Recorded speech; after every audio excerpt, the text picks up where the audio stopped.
Hi, my name is Sid. This is Sid's Wood Shack, and I'm finishing up a project here I'm making for the wife and kids for Thanksgiving, because I like to give Thanksgiving gifts too. Thanksgiving is like a holiday that's after Halloween, before Christmas, and if we're not careful, Thanksgiving can really lose its meaning. So to make Thanksgiving Day a little bit more cheerful and nice, I give away gifts. Anyway, just something I've done. Anyway, so I've been talking Bible, been answering Bible questions that deal with Christmas. And let me see here. What would be a good topic to talk about today? Let's see here. What about the three gifts of Christmas? What about when the wise men came with frankincense and gold and myrrh? Okay, that's a pretty good topic. What were those and why those three gifts? Okay, why did they give those three gifts? Mary and Joseph would have been very glad to have a big chest, you might say, a big container of frankincense and myrrh and gold. Whatever gold they got, whatever they were given would have been very helpful. You remember what happened after the wise men left? Within the next day or two, Mary and Joseph were warned in a dream, and they had to flee to Egypt. But they had the value of that gold to travel with.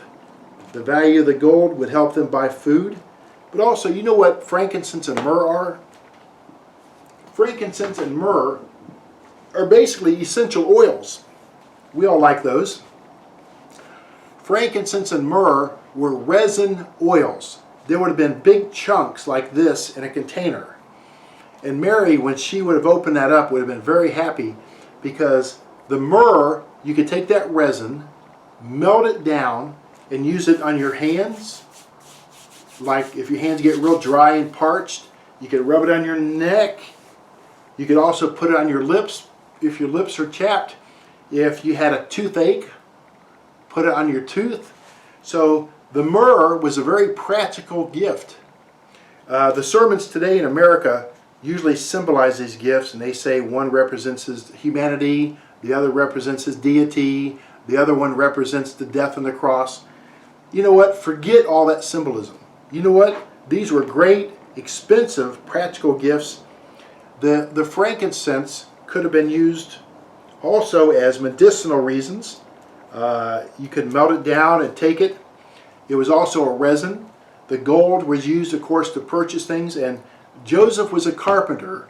So when they fled to Egypt, once he got to Egypt, he would have had to buy or make new tools. He was a carpenter. He was there for a couple of years after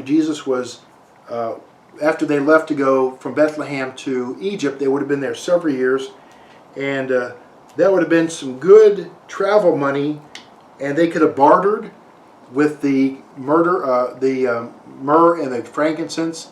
They could have traded it back and forth for bread or tools, maybe housing or whatever, maybe a piece of land. Anyway, so those are great practical gifts. They were worth a lot of money, and you could buy the frankincense and myrrh online. Go there and buy the essential oils and smell them. Frankincense is probably one of the most wonderful smells you could ever smell. Okay? Anyway, let your Sunday school class smell it. Take it to Sunday school and let your kids smell it.